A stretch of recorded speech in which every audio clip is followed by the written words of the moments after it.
சமீபத்தில் நடந்த ஏர் India plane கிராஷ்க்கு தான் காரணம் சொல்லி ஒருத்தர் சொல்லியிருந்தாங்க. அதை தொடர்ந்து அவங்களை அரெஸ்டும் பண்ணியிருக்காங்க. ஒரே ஒரு காதல் தோல்வி தான். ஆனா அதை அவங்க வெறித்தனமா மாத்தி தன்னை காதலிக்காதவன மாட்ட வைக்கணும்னு நினைச்சிருக்காங்க. ஆனா அதுவே அவங்களுக்கு பெரிய சிக்கல்ல மாட்டிருக்கு. இப்ப எல்லாமே டிஜிட்டலா மாறி போச்சு. அதனால அவங்க ரிவெஞ்ச் எடுத்ததும் டிஜிட்டல் மூலமா தான் எடுத்திருக்காங்க. சென்னையில உள்ள ரேனி ஜோசிடா தான் பொண்ணு தான் அந்த மாதிரி ஒரு காதல் தோல்விக்கு ரிவெஞ்ச் எடுத்திருக்காங்க. இதுல என்ன முக்கியமான விஷயம் என்னன்னா, அவங்க த்ரெட்டனிங் லெட்டர் அனுப்பியிருக்காங்க. ஆனா அதை அவங்க லவ் பண்ணவங்களுக்கு அனுப்பல. அவரோட பேரை வச்சுக்கிட்டு பல மாநிலங்களுக்கு இமெயில் மூலமா மெசேஜ் அனுப்பிச்சிருக்காங்க. அவங்க என்ன பண்ணிருக்காங்கன்னா, ஒரு பொய்யான பாம் த்ரெட்டை இமெயில் மூலமா அனுப்பியிருக்காங்க. கடந்த ஒரு வருஷத்துல மட்டும் அகமதாபாத்ல 21 இடங்கள்ல பொய்யான பாம் அலர்ட்டை அனுப்பியிருக்காங்க. இதுல எந்தெந்த இடங்கள் தெரியுமா? Narendra Modi stadium, school, airport, hospital. இதுல எல்லாமே முக்கியமான இடங்கள் தான். இது குஜராத்துக்குள்ள மட்டும் இல்ல. இந்த fake bomb threat email Delhi, Maharashtra, Bihar மாதிரி 11 மாநிலங்களுக்கு அவங்க அனுப்பியிருக்கிறாங்க. இதுல கவனிக்கப்பட வேண்டிய விஷயம் என்னன்னா, அவங்க அனுப்பியிருக்கிற இமெயில்ல பாம் த்ரெட் எல்லாமே மக்கள் கூடுற இடங்களா பார்த்து அவங்க இமெயில் அனுப்பியிருக்கிறாங்க. அதாவது ஏதாவது ஒரு மக்கள் ஊர்வலம், கோவில் திருவிழாக்கள், அப்படி இல்லைன்னா ஏதாவது ஒரு தலைவர் அந்த மாநிலத்துக்கு வந்திருப்பார்ல, அந்த நேரம் பார்த்து பாம் த்ரெட் அந்த இமெயில் மூலமா அனுப்பியிருக்கிறாங்க. இவங்க இப்படி பல மாநிலங்களுக்கு பாம் அலர்ட் கொடுத்ததுக்கு அப்புறம் குஜராத் மட்டுமல்லாம பல மாநிலங்களோட போலீஸுமே ஃபுல் அலர்ட் ஆயிட்டாங்க. ஆனா அந்த பாம் அலர்ட் கொடுத்தது யாருன்னு சொல்லிட்டு போலீஸால கண்டுபிடிக்கவே முடியல. அவங்க கரெக்டாக பிளான் பண்ணியிருக்கிறாங்க. அதனால சைபர் போலீஸாலுமே கண்டுபிடிக்கவே முடியல. ஏன்னா அவங்க யூஸ் பண்ணது எல்லாமே ஒரு ஃபேக் இமெயில் மூலமா தான் பாம் த்ரெட்டே அனுப்பியிருக்கிறாங்க. அவங்க டார்க் வெப்பை யூஸ் பண்ணியிருக்கிறாங்க. அவங்க யூஸ் பண்ணது எப்படின்னா, virtual ID, virtual phone number, VPN, சில சமயத்தில் பாகிஸ்தான் IP அட்ரஸ்ல இருந்தும் இமெயில் அனுப்பியிருக்கிறாங்க. இது எல்லாமே யார் பண்ணியிருக்காங்கன்னு பார்த்தோம்னா, சென்னையில் உள்ள ரேனி ஜோசிடா தான். அவங்களோட எக்ஸ் லவ்வரான தேவேஜ் பிரபாகரை பழிவாங்கிறதுக்காக இதெல்லாம் பண்ணியிருக்கிறாங்க.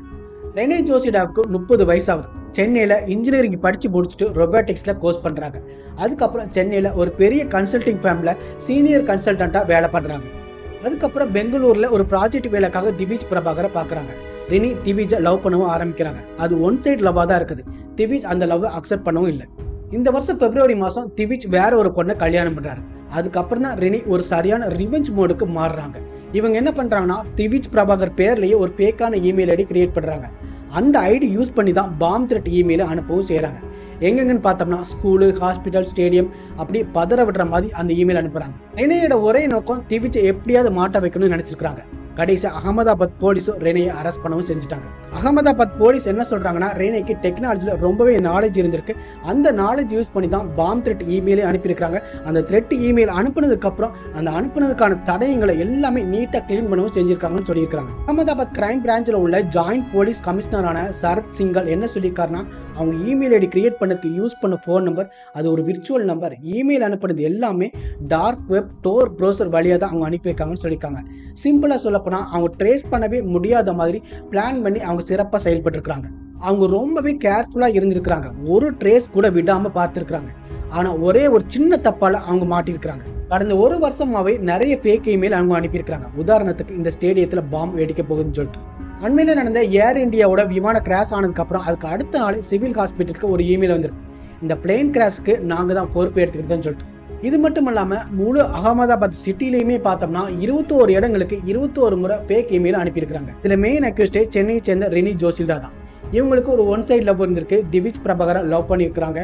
அவங்கள கல்யாணம் பண்ணணும்னு நினச்சிருக்காங்க. ஆனால் அவர் பிப்ரவரி மாதம் வேற ஒரு பொண்ணு கல்யாணம் பண்ணிட்டார். அதுக்கப்புறம் தான் திவிஜ் பிரபாகரை பழி வாங்கணும்னு நினச்சி மாட்டி விடணும்னு நினச்சிருக்கிறாங்க. ஒரு ஃபேக்கான இமெயில் ஐடி கிரியேட் பண்ணியிருக்காங்க. இமெயில் ஐடி கிரியேட் பண்ணும்போது யூஸ் பண்ண மொபைல் நம்பரும் விர்ச்சுவல் நம்பராக தான் இருந்திருக்கு. அதுல இருந்து தான் ஸ்டேடியத்துக்கு, ஹாஸ்பிட்டலுக்கு, ஸ்கூலுக்கு எல்லா இடங்களுக்குமே பாம் த்ரெட் இமெயில் அனுப்பியிருக்காங்க. டோர் ப்ரௌசர் வழியா, டார்க் வெப் வழியா தான் அந்த ஐடியில ஆக்சஸும் பண்ணியிருக்காங்க. இதுல அவங்க எப்படி மாட்டிருக்காங்கன்னா, ஒரே டிவைஸ்ல தான் அவங்களோட ரியல் இமெயிலும் ஃபேக் இமெயிலோட அக்கௌண்ட்டையும் லாகின் பண்ணியிருக்காங்க. அதனால தான் அந்த IP அட்ரஸை ட்ரேஸ் பண்ணி அவங்க மாட்டவும் செஞ்சிருக்காங்க. தன்னோட எக்ஸ் லவரை மாட்ட வைக்கணும்னு நினைச்சிட்டு அவங்களே மாட்டிருக்கிறாங்க. இப்போ அவங்க கம்பி எண்ணிட்டு இருக்காங்க. இதெல்லாம் அவங்களுக்கு தேவையா?